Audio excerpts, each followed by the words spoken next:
Thank you so much for joining me on the Mark Divine Show. Super stoked to have you here, ma'am. Super stoked to be here. Yeah, no, I'm excited. Psychology and therapy have been near and dear to me since I married a therapist at 31 years old. Ah, ah. And like I remember as I was dating her, I told her, I had the perfect family. And then she went home and actually met my family. And she on the way back, she goes, "About that perfect family, we need to I had talk." the exact same experience. Did you really? I told him I came from Father Knows Best, and he met my family, and he on the way home he said, "Father Knows Best on drugs." Kidding? Are you kidding?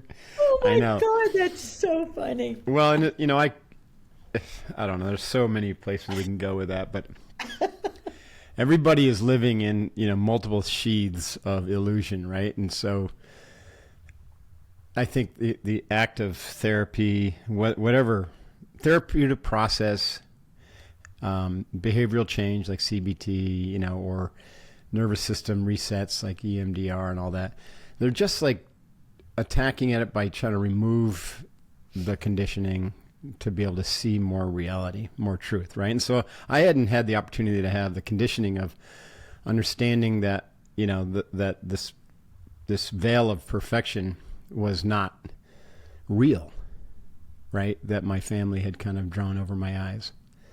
So that's why it's so important for people and listeners to take the time. And if therapy doesn't appeal to you, then like start meditating, or do both. Ideally, right? You got to do both. Anyway, so nice to meet you. Where are you from? You said you're up in the Bay Area, Marin County. Yeah, I'm from New York, but I live in the Bay Area for Oh, 20 I'm years. from New York as well. Uh-huh. Interesting. Another thing we have in common. Yeah, yeah, yeah. I'm from upstate New York, a little tiny town. But you're from the city, or where are you I from? grew up in Brooklyn, but I'm from New Brooklyn. York. I mean, I lived in New York most of my life until I I can moved. hear it in your voice. Yeah, New Of Yorkers course. rarely lose their accent. Yeah. That's I'm interesting. here 23 years, and I open my mouth, people say, "Oh, you're from New York." That's awesome. Tell us a little bit about your origin story. What led you down the path that you're on, and Ah, some of the influences and the experiences, good, bad, and ugly. yeah. So the first thing is what I do is definitely not therapy. So I just Okay. kind of Thank you want for to, and clarifying I'll that. make a I see the distinction. term psychotherapy in my clinical psychology. Well, Oh, it's a journal. We were in a oh, I journal. see. Yeah, yeah, yeah. Okay, Yeah, yeah, yeah. We're in a great. journal.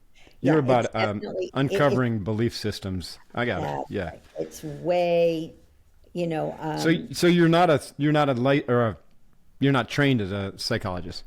Oh, you're absolutely like not. me, where you just went out and said, "Let's see what works," and you found a way to help Well, people.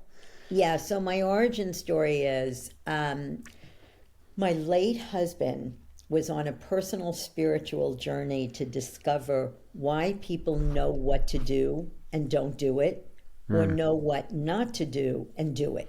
So, everybody knows if you eat healthily, if you exercise, you'll live longer and you'll have a better quality of life.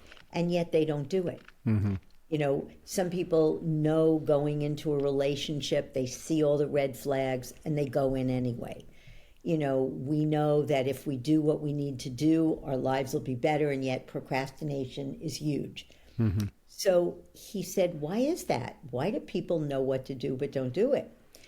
And he went on a journey, and he was on a plane going to California, the short version.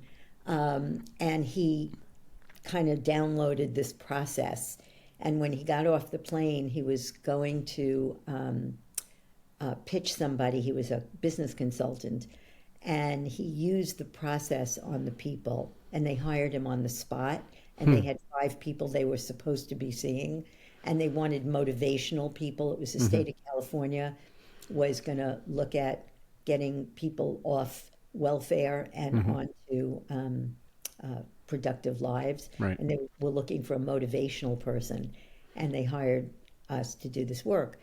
And so he came home, and my origin story is he said, wait till you see what I created. He said, and he didn't say created. My husband was very humble. He said what I downloaded. And he had a friend of ours who said, I want to be in a relationship. I'd like to get married again.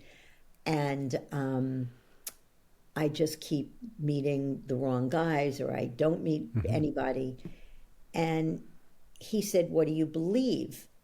And she said, I believe that marriage is suffocating, that you have to give up your own independence, that men are selfish. And she starts sprouting these beliefs. And he did the process with her and eliminated the belief. And as I watched him do it, Mark, I was like, I literally almost fell off my chair. That spirit whacked me on the head. That's cool. And said, this is what you're here to do. Right. Like, I am on this planet to do This. that. Yeah. And you two were complete And twin rays in that regard to come together so you could carry on that work and implement it. and yeah, and yes. And I've been doing it for over 30 years. And here's the interesting thing. 30 years ago, when he discovered that beliefs were the source of all of your problems, mostly unconscious beliefs are the source of your problems. Get rid of beliefs, you'll get rid of the problems. People used to say, beliefs? Like you mean religious beliefs? What do you mean? Today, everybody knows that beliefs cause our behavior and our emotions. From what I can see, we're the only ones who know how to permanently eliminate them quickly. That's interesting. Yeah, I'm excited to learn more because, language, we have to, many people think of a belief as something that's cognized.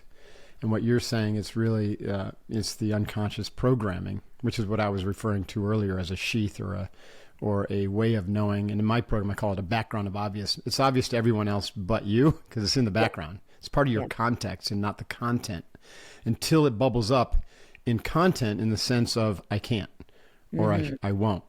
Oh, right.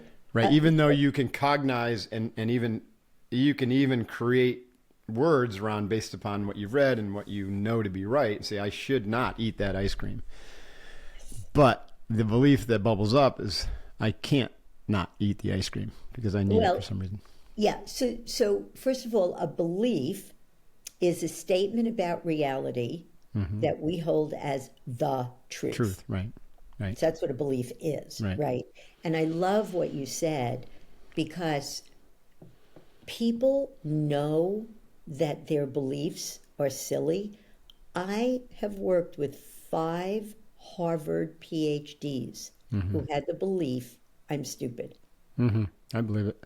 They know it's completely irrational, right? Because these beliefs are formed in the first 6 years of our lives or 7 years of our lives, right? Yes, sir. That's amazing. Yeah. So, okay, so you start back to your story. So you fell off your chair as you had this kind of sudden awakening that this was your work. Like this is why you were on the planet and why you were with your husband. Bless him. So what then happened? You guys start a business or like what? Start helping people? Yeah, first we were working in businesses, and I was like as consultants or not. Yeah, and and doing belief work in business, and then the economy tanked. It was 1980, whatever it was, 80, I can't remember. And we had a big house in Westport, Connecticut, and we were doing really, really well. We had a staff of people and business, and we lost everything. Wow. Because my husband, my late husband, started paying people out of our pockets, which you should not do, because he felt responsible. By the way, I'm in the tail end of doing that in my own business, right?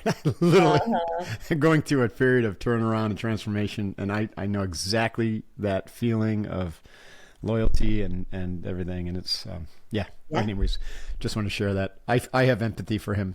Yeah, they become your family. Yeah, I mean, we were doing wonderfully well. And we were considered in those days charm school. We're going to bring in people to build your self-esteem and change blah, blah, blah. So a lot of our contracts got canceled. Right. because of the economy. And then he kept paying people and I was complicit. And so we lost our house. We Oof. went into debt. And then we decided to change the way we were doing it and work with individuals. Okay. So that's when we started creating courses and products. We have 19 of the most common self-esteem beliefs that people have on that you go through on video for people who either can't afford sessions or don't want Right. sessions.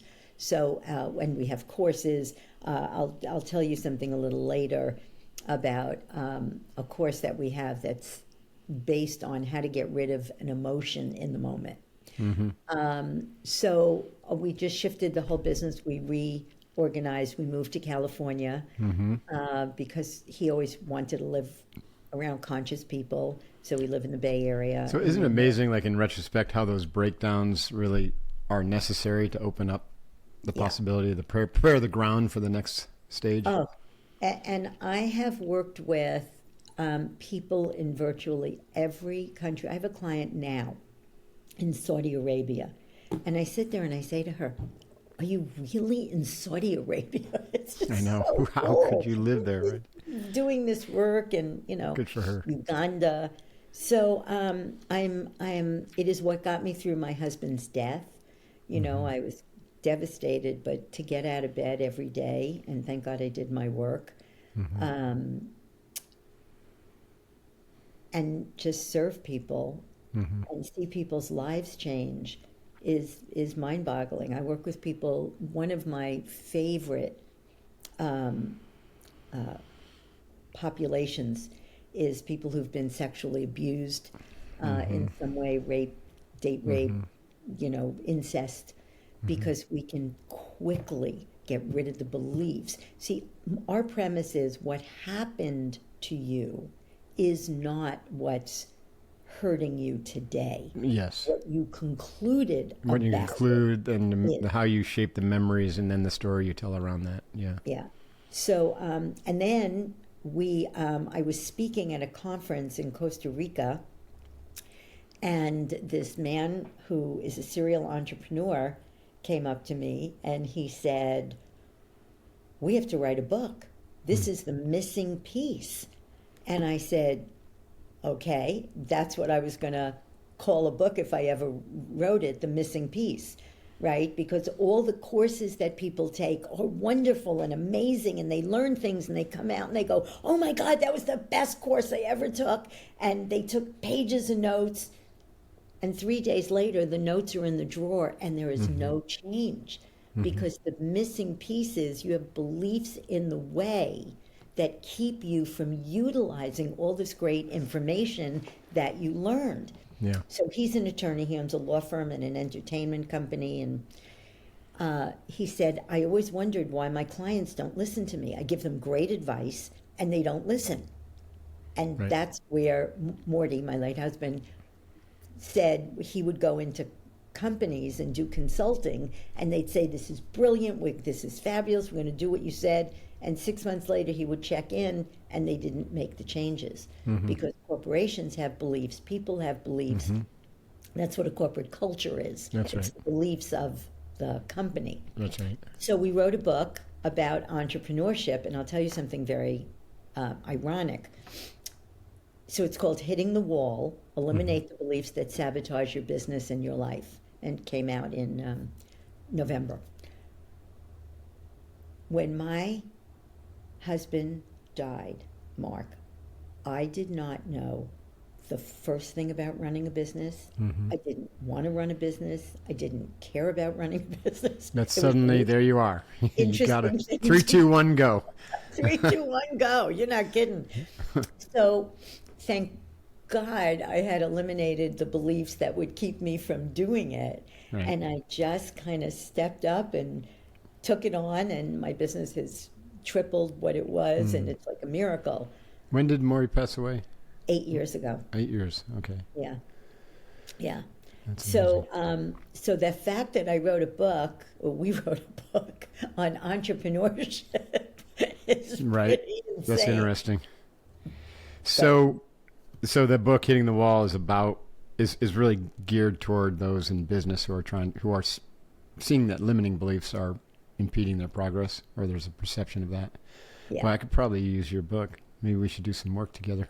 I've been at this for a long time, and I absolutely know, like, you can do the process on me right now. Like, I grew up, in a perfect family with a lot of alcohol and a lot of, verbal abuse and emotional abuse. Perfect. And I love them very dearly. And I've gone through, big part of my therapeutic process was forgiveness, finding forgiveness and, letting all that shit go. But that didn't change the underlying belief that I had around money, around wealth, around trust. It's a big one for me, to trust myself. And so I was a constant victim of narcissists over the years who have stole one business after another. It's crazy. And I've, done a lot of work, especially in the last 10 years. So I'd like to say, I'm free from all that. But that wouldn't be probably realistic for me to say. Yeah, I can't tell you how many podcasters end up confessing their sins to you. It's hilarious. I did That's the process on one podcast, and it was, I've done it on a couple, but it's astonishing how you take someone who does a lot of work and builds this amazing building on shaky foundation, because the beliefs never go away. The foundation is shaky. It's way smarter to work on the foundation first, isn't it? And then build on top of that. Yes. It's hard to transform a business that's on a shaky foundation. But you are such a phenomenal example of someone who became something that, I don't know what the percentage of people who become Navy SEALs are, but it's minuscule of the population, that the commitment, the dedication, the discipline, everything that it takes. I said my client's son was a Navy SEAL, and I've had 2 clients who were Navy SEALs. And I hear stories of what you had to do, and it's mind-boggling, and yet the beliefs don't go away. You would think, like, you have evidence, like, oh my God, I am this amazing human being, and nothing's going to stop me, and doesn't matter, because underneath, it's just part of the human condition, right? It is. I work with CEOs who or people who call me and they go, Shelly, I'm worth $20 million. When is it going to be enough? When can I stop trying to prove it? And I say never. Until the beliefs go away, it's going to be driven. Right. Well, and even if the beliefs go away, it's okay to earn more money. You just be clear about why you're doing it, or I should say, who's doing it. Right. That's part of my work, is understanding who's the real doer in our world. But so could you, like, I'm dying to know what was unique about the process. Yeah. What do you call it, by the way? Do you have a name for it? It's called the Lefkoe method. The Lefkoe method. Okay. Yeah, Lefkoe method. So here's what's unique. And I could run you through it. We have time if you want to, but I'll explain. As long as it's not going to embarrass me too much. Oh, it will. Good, all right. Let's go for them, because that's my favorite spot to be in. Totally embarrassed. Yeah, no, you told us everything already. I know, right? So here's what makes us unique. I'm going to make an assertion, okay? A statement. It is impossible to not believe something you think you saw. Okay? Right, because it's imprinted in your reality. So you've got some story about it. No, because you can see it. Yeah. If somebody said to you, Shelly has jet black hair, you'd say, no, she doesn't. And they'd say, yeah, she does. And, no, she's a redhead. I saw her. I mean, I saw that she was a redhead, right? So if somebody said, oh, Mark is this weak, sissy guy, they'd say, oh, no, he's not. I saw he was, and it feels like you could see a belief. So let's take the most common belief that everybody has. I'm not good enough. Okay? Now, some people have what we call good survival strategy beliefs. What makes me good enough is achieving things, taking care of people, pleasing people. Whatever your survival strategy is, that will drive your behavior, right? I'm not good enough is a beach ball. So now we're holding the beach ball underwater. What makes me good enough are my achievements. So as long as I'm achieving and making a lot of money and I'm the CEO and then this stays underwater. But it's exhausting because you have to keep doing it. Right.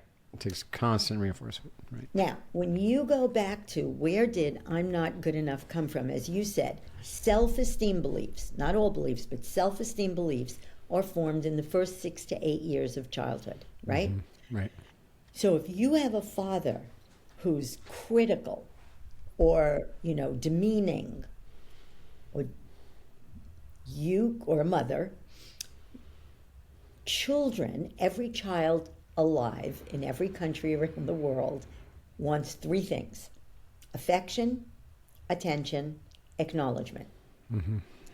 And when I ask clients in Uganda or wherever, what is the one-word question every little kid asks all day long? Everybody says the same thing.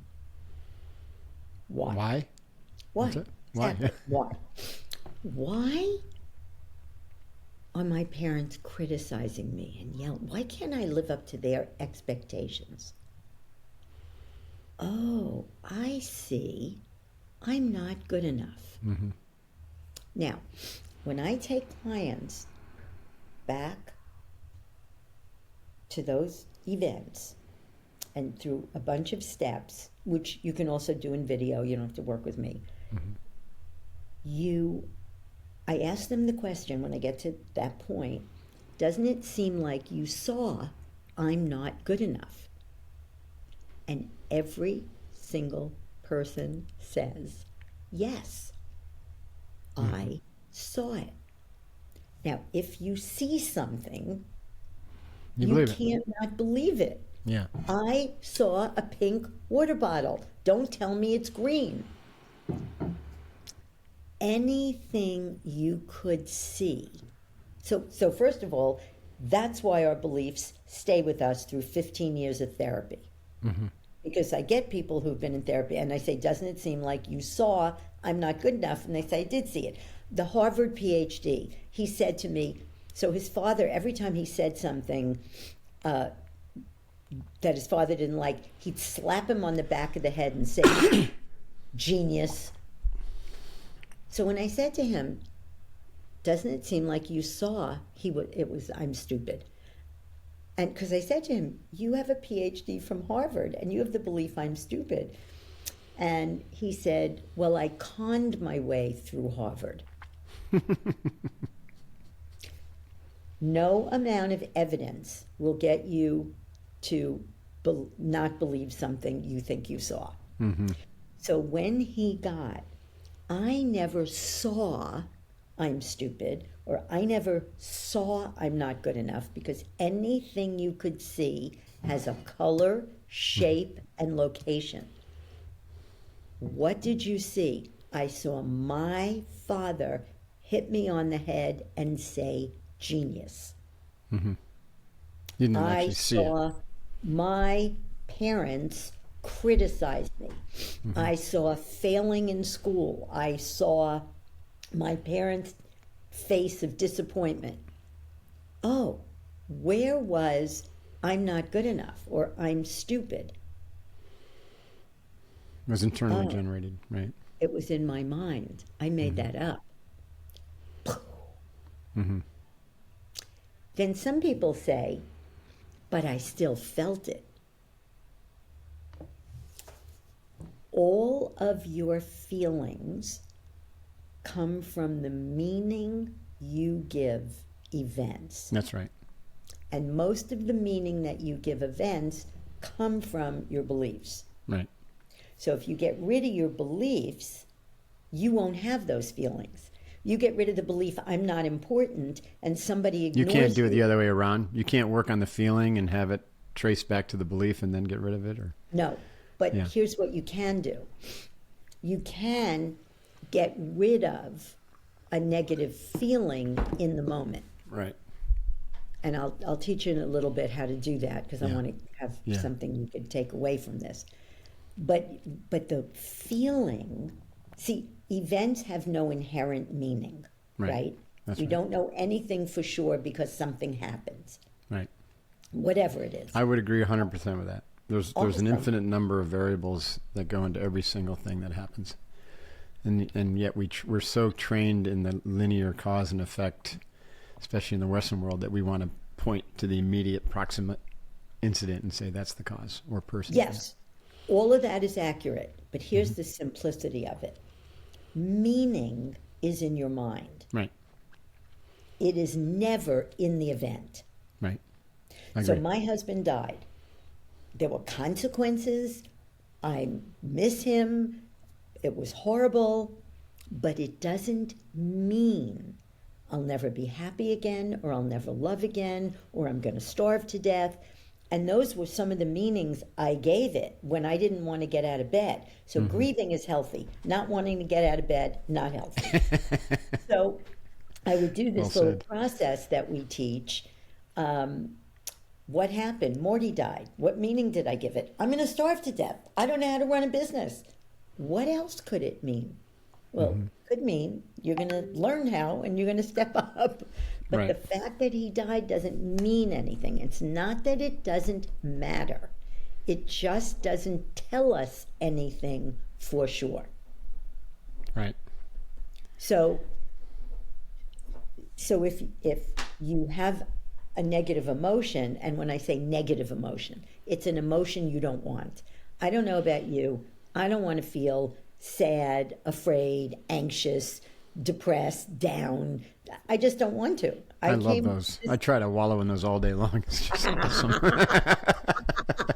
Some people say, Throw something hard at me. No, I'm yeah, just some kidding. people say, what do you mean negative emotion? There's no negative emotions. I said, that's right. There are emotions you don't want. If Exactly. you want them, knock yourself out. I'm not interested. So you can use this little technique, and you can get, when you have a negative emotion, what happened?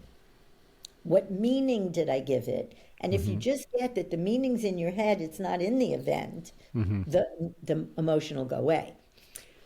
But if you get rid of your beliefs, you won't give the meaning, and then you won't have to do that. It is as natural as anything.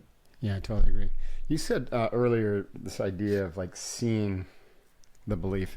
I really agree with that. I've never articulated like that, but I have said, and I have no evidence, but I have this lived experience that memories always have imagery associated with them, like true memories. Otherwise, we wouldn't call it a memory. There might be some energy in the body that you could call a feeling, but if it's not tied to a memory, you can't peg it in time and space because there's no image associated with it. And I also agree with the assertion that imagery of memories or of events in our past is always something less than truth, because it's a mind-generated creation. And so I use imagery quite extensively in Unveil Mind program to change our relationship with our past. I guess this is my version of your work, but not sophisticated. I haven't fleshed it out as much. I just call it recapitulation.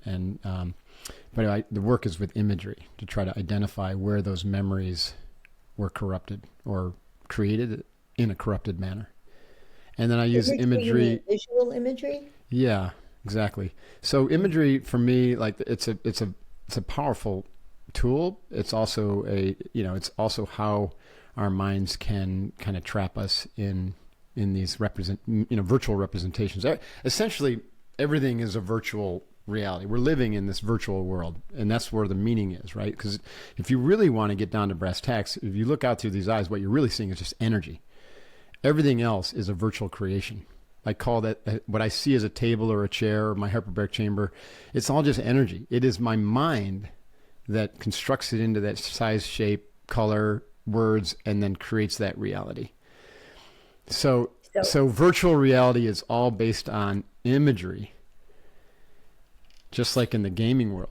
And so that's how we create our representations of the past. And so I just wanted to share that, because I think that it's profound that you discovered that, and that you could get people to see, or to claim that they could see a belief even when that wasn't the truth. It's because their mind created that. Yeah. Thank you for that. At the end of the process, you'll love this. What we get people to see is, so I have them look at the beliefs they eliminated, and you can eliminate between 1 and 5, 6 beliefs in a session, depending on how you work and how available your memories are. And we say, where did those beliefs come from? And people say, I created them. We live as if we are our beliefs. Who I am is not good enough. Who I am is not important, right? And if you existed before the belief, you can't be your belief.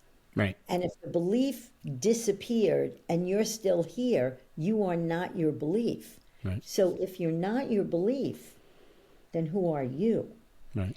And what I get to people to see is, notice your life is consistent with your beliefs. Your life is not consistent with the fact that you were a Navy SEAL. Your life is consistent with the beliefs that you have, right? So if you believe money is scarce and hard to get, guess what? If you believe life is hard, you're going to have a hard life. If you believe what I have to say is not important, you're not going to speak up. So here's the thing. I have people look at a belief that they eliminated and how their lives changed after that happened. So I say, if you create your beliefs and your beliefs create your life, what does that make you? The creator of your life. So I have them close their eyes and I say, and everybody, you could do this with me. Before you come into this world as a little ball of consciousness, before you created any distinctions about yourself, life, or people, do any exist? No. In that space. Just raw potential, pure potential. Yeah. In that space, what's possible? Anything. Right. What limitations do you have in that space? None. What's missing in that space? We all live as if only this, if only that. In that space, is there anything missing? And they say no. And they're in an altered state of consciousness where they experience themselves as pure potential, as you said. Right.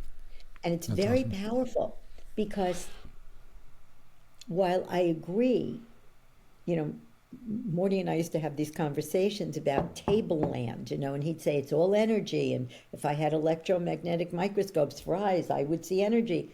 Guess what? If you bang your head on the table, it's going to hurt. So True. there's a duality of both you are the creation and the creator. Right. As the creator, anything is possible.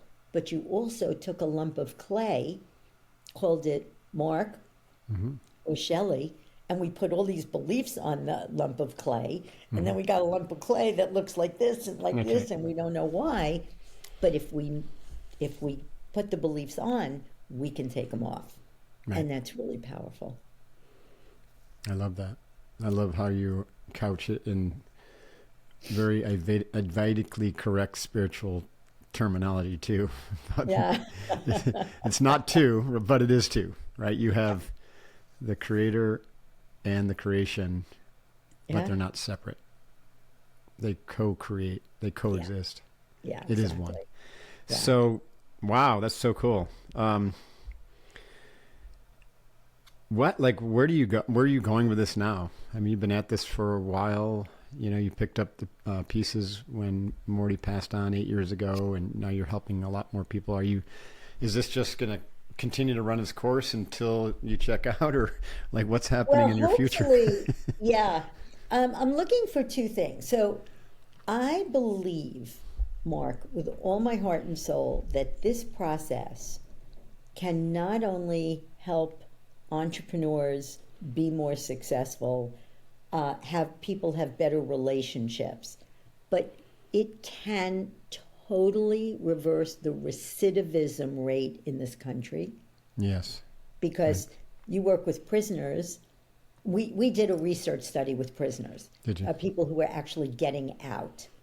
And we had 12 of them. And we did a very controlled study. We produced statistically significant behavior change. We did 3 research studies, and this one was just off the charts because prisoners, people in jail, have beliefs like this wife beater. I thought that was fascinating. He had the belief, if you do something wrong, you deserve to be punished. And the way to be punished is to beat. Yeah. So when he was a kid, that's what happened to him. So if his girlfriend does something wrong, he beats her. Yeah. Wow. You know, we had somebody who shot people. He didn't kill anybody, but he shot people. And his belief was, his father told him, if somebody gets in your face and razzes you and you don't shoot them, you'll lose respect in the hood. Wow. You know, so he shot people. He got rid of that belief. He was the sweetest man. He came to my home for dinner. He played with my little daughter in Connecticut. So I want people to come to me, which is one of the reasons I do these podcasts. First of all, I want somebody to run my business. Sure. I got that. I'm with you on that one. Yeah. So. But I want somebody who's passionate about this work. Right. And I think peace in the Middle East. I think peace, people, it's all beliefs. All Absolutely. Jews hate Arabs and all Arabs hate Jews. And they're out to get, it's nothing but beliefs. Now, they have to be willing to do the work, and we have to figure out how to do it in mass, you know. So that's really what I want. I have 2 daughters, and it's hilarious. One only works with business people, charges a fortune, more than me. I have another daughter in Hawaii who, interestingly enough, did ayahuasca 2 years ago, completely changed her life. Good for her. She stopped drinking. I mean, she wasn't alcoholic, but she was a bartender, and she drank a lot, and she got completely healthy. And she's not like a 12. She's not like, I stopped drinking, and it's just her Just life is happened. different. Yeah. I don't drink. I don't do this. And all of a sudden, she was my non-spiritual daughter. She's a big wave surfer. You know, she's a little powerhouse. And all of a sudden, after this journey, and she's done a couple more, she's like very spiritual, and now she wants to do this work, and she's in our training. She's awesome. getting certified. She's gone through the whole training, even though she's grown up with it and really knows it. She wanted to do it the way everybody else did. And she's on the opposite end of the spectrum of what my other daughter charges for right now. But so it's very cute. I'm kind of in the middle of the 2 of them. So hopefully, you know, right now, neither of them want a business. They don't want to run a business, or, you know, so we have to work some things out. But I want people, you know, it hasn't happened yet. People come to me and they go, I want to get this work out into the world. This is amazing. Yeah, I've had a For ton some of reason, that. It's got to be it the hasn't right. happened in that way yet. Right. So we'll see. I trust the universe. Right. It's always Trust. taking care of me. So I trust. It'll happen when it's the right time with the right partner. Yeah. That's cool that your daughters are doing the work though, and carrying the torch. And yeah, I look at it. I really appreciate the work you're doing because you know, first of all, I think it's all hands on deck. You know, you can look at the world from the unitive perspective, say everything is exactly the way it's supposed to be. But then when you look at it from kind of like the duality perspective of what's really going on, you're like, yeah, but it's kind of a shit show. And we're at the long tail of a long period of serious control and violence and negativity that's just been like a shadow over our world for a couple thousand years. I mean, the yogis talk about the Kali Yuga. We're coming out of that dark age of time.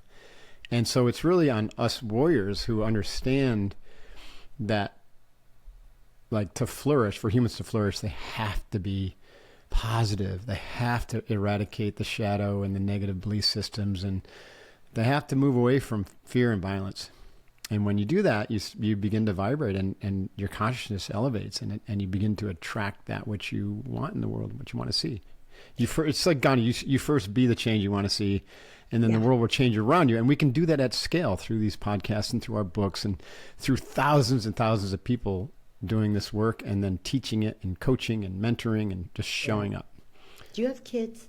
I have 2 stepdaughters and a 24-year-old adopted Hawaiian son.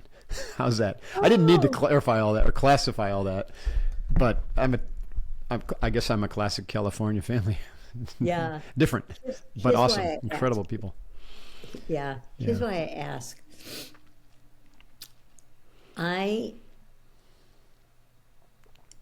The other thing I want is when Morty died and I had to take the business, my parenting business kind of got put to the side. Mm-hmm. But I believe with all of my heart and soul, if we become conscious parents and we become aware of how our behavior is impacting our children, the beliefs that they will form. So for instance, if you don't hit a child, they will not have the belief that violence is a way to get what you want or handle things. Right. War could stop. That's right. If you teach your children the values of kindness and compassion and love and all, you raise a conscious generation of kids, the world will change. The world will change. Yes, this is why I'm so I'm very optimistic or bullish about the future. You know, there are those who are before us who are at the vanguard, and you know, and now we're doing the work, but you know, it's the second, third generations that are growing up now with language and conversations like this being the norm, as opposed to like even 10 years ago or 15 years ago, right? You and I didn't have a platform for conversations like this. Far fewer people are interested, especially men, you know what I mean? And look how quickly it's changing. And we're like at the tail end, right? I just turned 60 this year. But when I look at my 24-year-old son and my 13-year-old granddaughter, like they already take things that we thought we were, you know, like in the past we were pushing a rock up a hill like Sisyphus. They just take it for granted, right? And so I think in 20 years, you know, there will be some tumultuous times from the tail end of that violence I was talking about. You see it happening, you know, the drum beats of war and all that. But I don't think it's going to be like as... I think that we're going to quickly come to a place of kind of abundance and mutual support, I guess, globally. Yeah, but it's the next generation. It's 2 generations removed from me that is going to lead us there. I know. My grandson is 10. Yeah. And you'll appreciate this. His dad was military, and you know, and when he was little, if he did something really shitty, his dad would say to him, "Loki, don't be a dick." And the first time I heard that, I kind of went, and then I said, "Huh, it's better than hitting them. That's good. That's a good message. That's a good one. Don't be a dick." Yeah, I like that. Yeah, but you know, I tell parents all the time to listen to your kids. My Loki once did something. He pushed a kid off the lanai in Hawaii, and it was just this momentary, like, that just happened. And months later, we were riding in the car, and I said something to him, and he said, "Oh, yeah, but I don't deserve that, Mimi." And I said, "What?" And he said, "Yeah, Yeah, no. And I said, and I asked him what. I never ask why. Why is meaning? Meaning is made up. Why is a terrible question. Everybody listening, don't ask why. Ask what. What happened? What can I do about it? What did you feel when I said that? What can we do to change it? Even how is fine, but why is a shit question.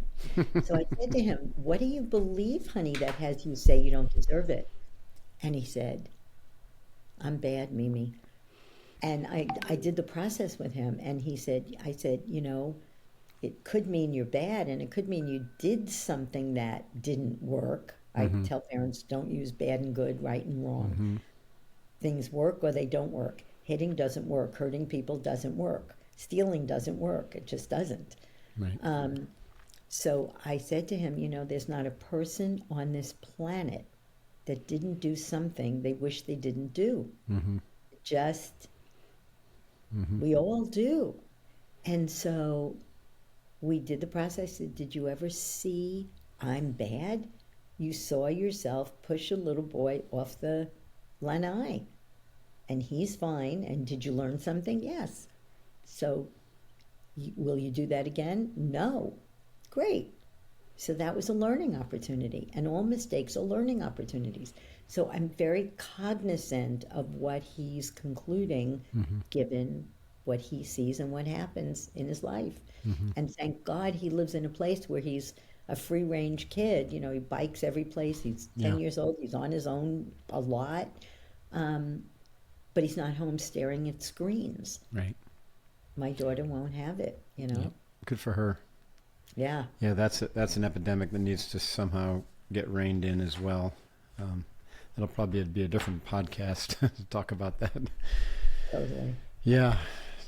People, it's important to trust your kids, but also to protect them from the control or some, so I have the saying that if you're not training your mind, then someone's training it for you, or someone's training your kids' minds, right? So they're That's constantly great. plugged into social media, and it's that. mind training. And so do you want your kids to be trained by that?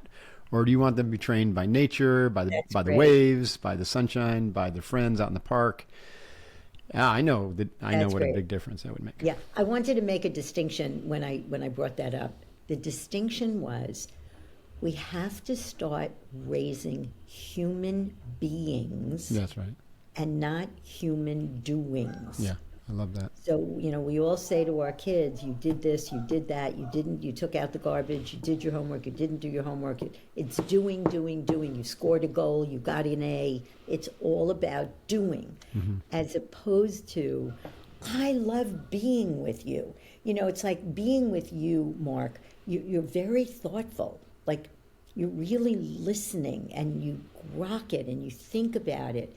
And you say, wow, is what I'm teaching the same or different? And what can I learn here? That's so inspiring to me, because you're 60 years old and you're still growing. Hey, we're just getting warmed up, aren't we?